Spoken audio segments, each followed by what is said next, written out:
और इस तरह से बदस्तूर गाय कटती रही और हत्या होते होते करोड़ों की संख्या में पहुंच गई। जब अंग्रेज गए 15 अगस्त 1947 को, तो भारत के महात्मा गांधी जैसे कुछ क्रांतिवीर जो जीवित थे, उन्होंने ये प्रश्न उठाया कि हाँ, और कहा कि अब अंग्रेज गए हैं, जल्दी से गोहत्या बंद होनी चाहिए। तो वो गोहत्या बंद होने के लिए भारत की संसद में प्रस्ताव आया, और उस प्रस्ताव को लाने वाले एक बहुत अच्छे सांसद थे, उनका नाम था महावीर त्यागी। वो कई बार संसद सभ्य बने थे, माने खासदार बने थे। सोनीपत नाम का एक क्षेत्र है हरियाणा में, वहां से वो जीत कर आते थे, और किसी राजकीय पक्ष के टिकट पर नहीं, अकेले जीत कर आते थे।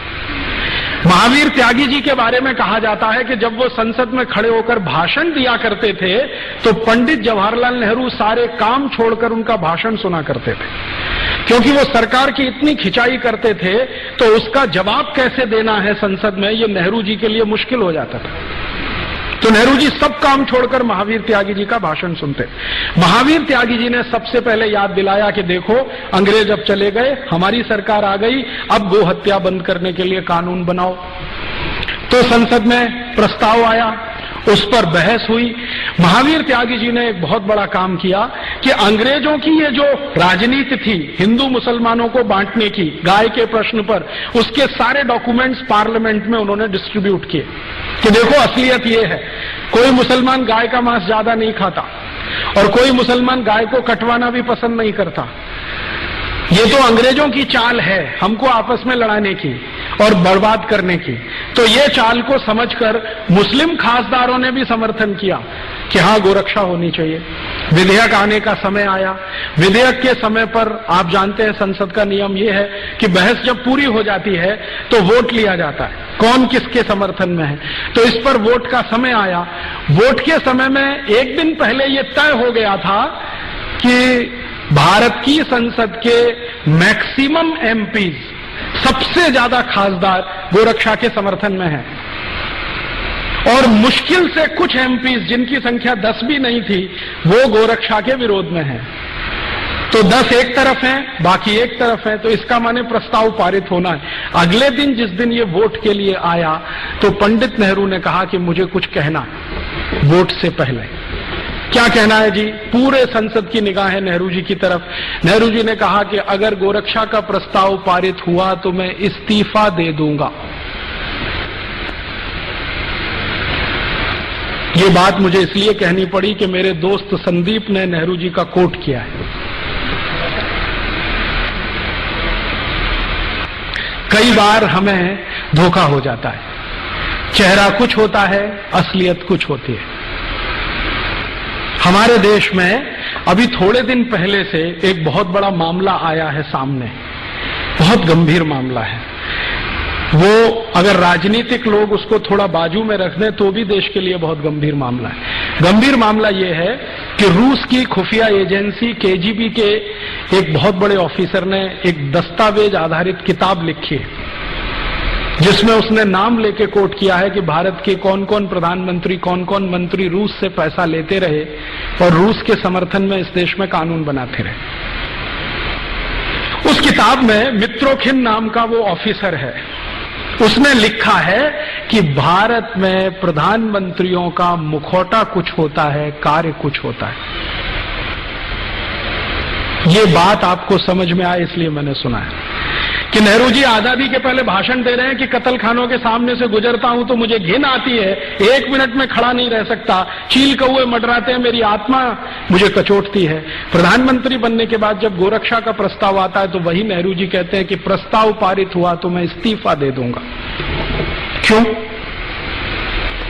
कारण क्या है? इस पे खोज होनी चाहिए कि आजादी के पहले एक कहा और आजादी मिलते प्रधानमंत्री बनते इस्तीफा देने लगे। अब उस जमाने में होता क्या था, नेहरू जी की धमकी के इस्तीफा दे दूंगा तो पूरी पार्लियामेंट हिल गई महावीर त्यागी को छोड़कर, क्योंकि उनके ऊपर इसका कोई असर नहीं था, क्योंकि वो कांग्रेस के टिकट पर कभी चुन के नहीं आते थे। तो जो कांग्रेस के टिकट पर चुन के आने वाले खासदार थे उनके लिए प्रश्न खड़ा हो गया, अब क्या होगा?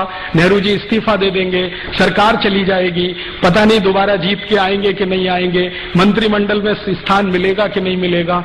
ये होता है ना, आज भी होती है ना तकलीफ। अभी थोड़े दिन पहले एनडीए सरकार चलती थी, श्री अटल बिहारी वाजपेयी ने कहा इस्तीफा दे दूंगा। देखा आपने कैसे तमाशा हुआ। एक दिन ऐसा हुआ, श्रीमती सोनिया गांधी ने कहा मैं प्रधानमंत्री नहीं बनूंगी। आपने देखा कैसा तमाशा हुआ दिल्ली में। ऐसे ऐसे खासदार, बंदूक, तमंचा, मैं अभी आत्महत्या कर लूंगा क्योंकि सोनिया गांधी हमारी वो प्रधानमंत्री नहीं बन रही है। थोड़े दिन के बाद क्या हुआ, वो वहां चले गए, वो वहां चले गए। किसी ने आत्महत्या किया क्या? सोनिया गांधी प्रधानमंत्री नहीं बनी फिर भी किसी ने आत्महत्या किया क्या? राजनीति में चेहरे कुछ होते हैं, मुखौटे कुछ होते हैं। इतने सारे उदाहरण मैं आपको दे रहा हूं एक ही बात समझाने के लिए, मुखौटे कुछ होते हैं, चेहरे कुछ होते हैं। बिल्कुल जरूरी नहीं है कि कोई बात जो कह दी है उन्होंने पब्लिकली उस पर वो टिकेंगे, क्योंकि हिंदुस्तान की राजनीति का यही सबसे बड़ा दुर्गुण है। एक दिन बोलना, अरे मुझे तो गलत कोट किया है अखबार वालों ने, अखबार वाले सुना देंगे देखो तुमने बोला है, हाँ बोला है तो तुमने गलत अर्थ निकाल लिया इसका। अब कितने अर्थ होते हैं किसी शब्द के, ये पॉलिटिशियन से आप पूछिए। ये जो बीमारी है ना भारत में, नेहरू जी के समय से है, आज की नहीं है। मैं आपको ये समझाना चाहता हूं। और चूंकि ये बीमारी उस जमाने से है, इसलिए गोरक्षा का कानून आज तक बना नहीं इस देश में। जब जब संसद में कोशिश हुई, कुछ न कुछ अड़ंगा इसी तरह का। एक और उदाहरण देता हूं। 1966 में आप में से कुछ लोग होंगे, मैं तो तब पैदा भी नहीं हुआ था जिस समय की ये घटना है। भारत के लाखों संतों ने एक बहुत बड़ा जुलूस निकाला दिल्ली में, गाय रक्षा होनी चाहिए, कानून बनना चाहिए। गांधी जी तो तब थे नहीं, विनोबा जी थे, गांधी जी के शिष्य थे। उनका आशीर्वाद लेके बहुत बड़े बड़े साधु संत इकट्ठे हुए। स्वामी करपात्री जी महाराज, जो शंकराचार्य के स्थिति वाले संत हैं, वो उन्होंने लीडरशिप लिया, गोरक्षा होनी ही चाहिए। लाखों साधु संत इकट्ठे हुए और उन्होंने कहा कि हम संसद को घेर लेंगे अगर सरकार गोरक्षा का कानून पारित नहीं करती। सौभाग्य या दुर्भाग्य जो भी कहिए, स्वामी करपात्री जी महाराज के थोड़े दिन पहले के आशीर्वाद से श्रीमती इंदिरा गांधी प्रधानमंत्री बन गई थी।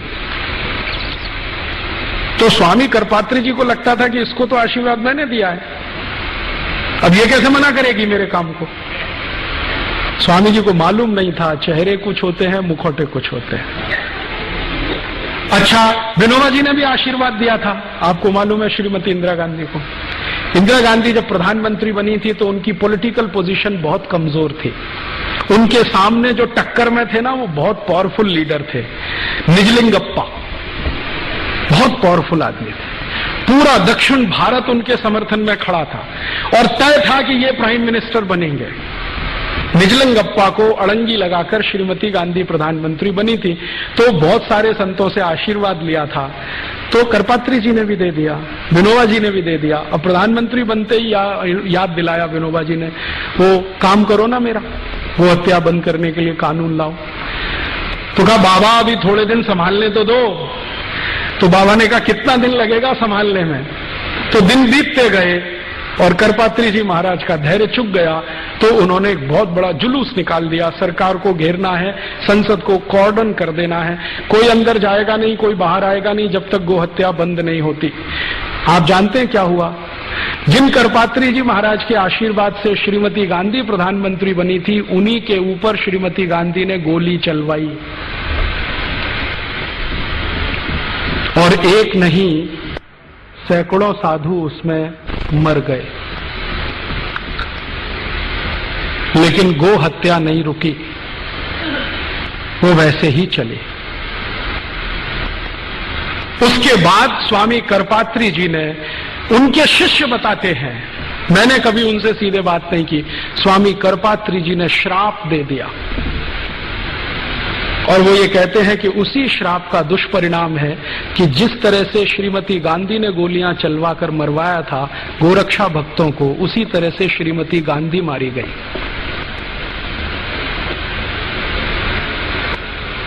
और ये अजीब संयोग है, मैंने इस पे थोड़ा काम किया तो मुझे पता चला, श्रीमती गांधी ने जिस दिन ये गोली चलवाई थी उस दिन गोपा अष्टमी थी। भारत में गाय के पूजन का सबसे महत्वपूर्ण दिन है गोपाष्टमी। दीपावली के कुछ दिन बाद आता है, और श्रीमती गांधी को जिस दिन गोली मारी गई वो दिन भी गोपाष्टमी थी।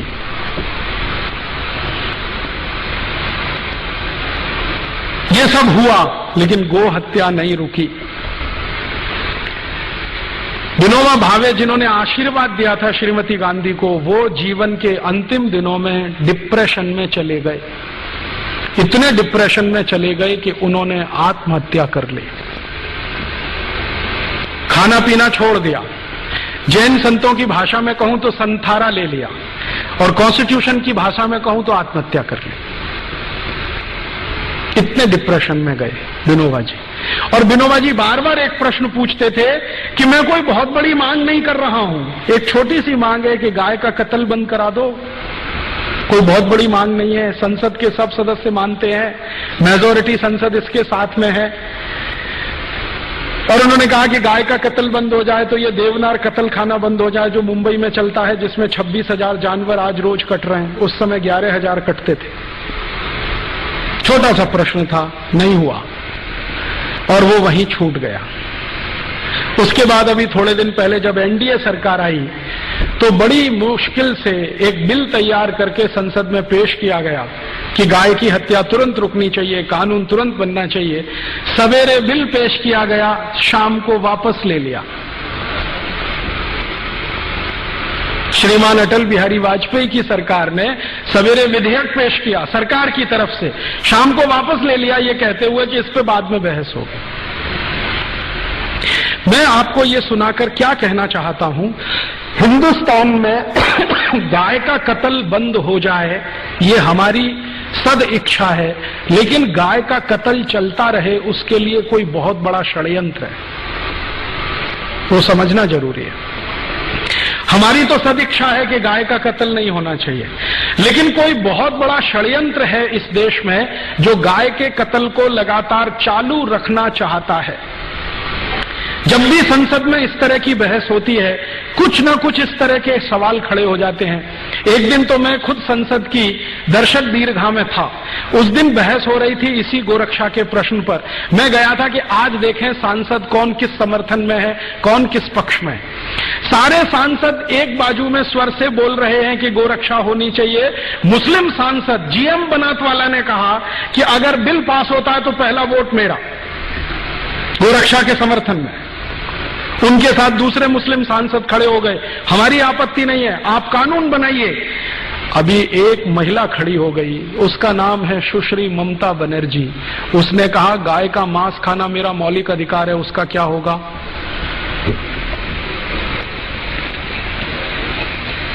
गाय का मांस खाना मेरा मौलिक अधिकार है, उसका क्या होगा?